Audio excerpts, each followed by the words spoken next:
अरे, आ गए आप। हाँ प्रिया, पानी ले आ।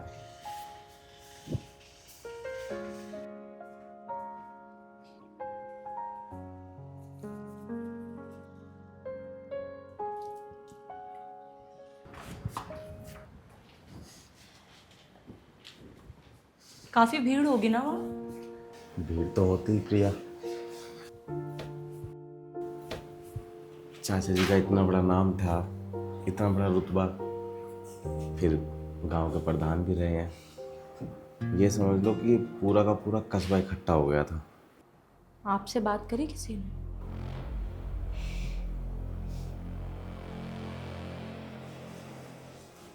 समाज बाद में बातें ना बनाए, इसलिए चला गया था प्रिया।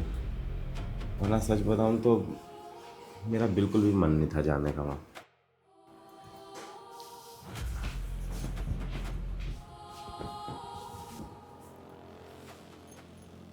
लौटते समय चाचा जी का छोटा लड़का है ना, राहुल, वो आया था हमारे पास। आरू से बात की उसने, फिर चला गया। पापा जो बाबा चले गए वो आपके सगे चाचा थे? नहीं बेटा, दूर के रिश्ते में थे। वो बहुत अमीर थे? बहुत नहीं, बहुत ज़्यादा अमीर थे बेटा।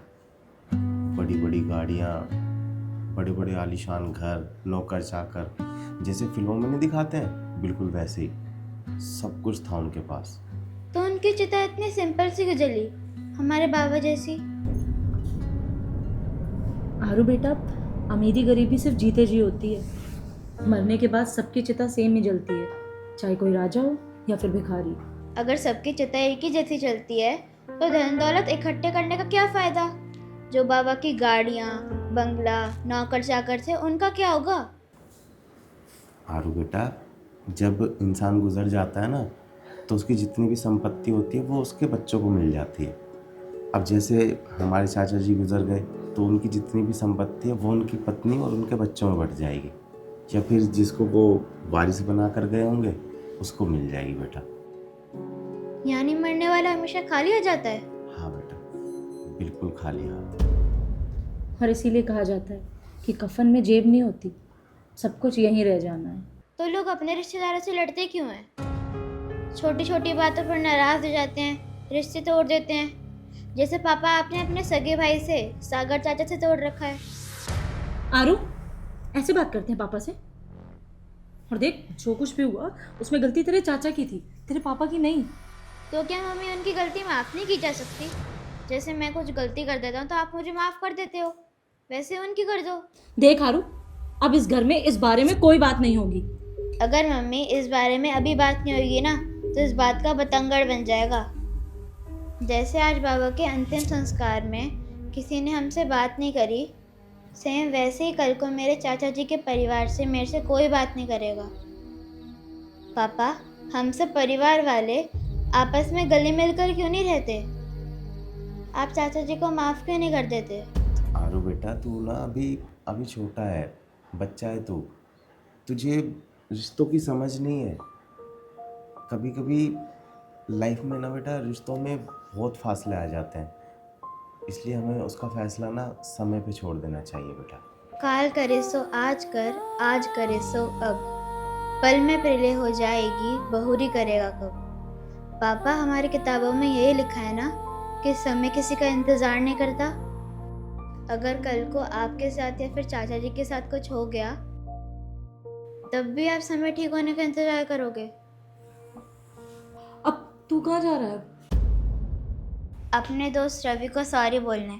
कल क्रिकेट खेलते समय उसने मेरी बॉल खो दी थी, जिसके लिए मैंने उसे खिलाने से मना कर दिया था। लेकिन मैंने सोच लिया है, अब मैं किसी से नाराज़ नहीं होऊंगा। अगर गलती मेरी होएगी तो मैं माफ़ी मांग लूँगा, अगर उसकी होएगी तो मैं माफ़ कर दूँगा। बॉल तो दोबारा आ जाएगी, लेकिन दोस्ती नहीं।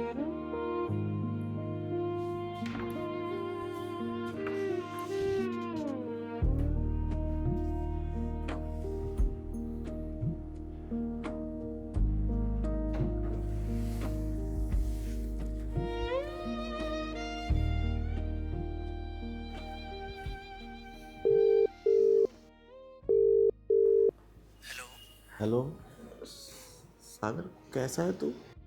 ठीक हूँ भैया। आज आपने कॉल किया। हाँ, वो सॉरी बोलना था तुझे। आप सॉरी क्यों बोलेंगे? गलती तो मेरी थी। मैंने भाभी को पता नहीं उस दिन क्या क्या बोल दिया था। हाँ, गलती तो तेरी थी, लेकिन बाद में तूने हम दोनों से हाथ जोड़ के माफी भी तो मांगी थी, और हमने बड़प्पन दिखाने के बजाय तुझसे किनारा कर लिया, रिश्ता तोड़ दिया तुझसे।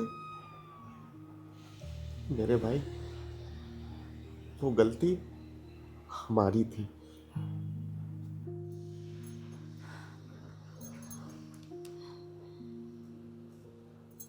हाँ सागर, देख, मैंने ना तुझे कभी अपना देवर नहीं समझा, हमेशा अपने बच्चे की तरह रखा है। तो आज एक माँ की तरह बोल रही हूँ कि जो हुआ उसे भूल जा और हमें माफ कर दे, और फिर से पहले की तरह हमारे घर पे आने लग, जैसे तू पहले आता जाता था। जी भाभी,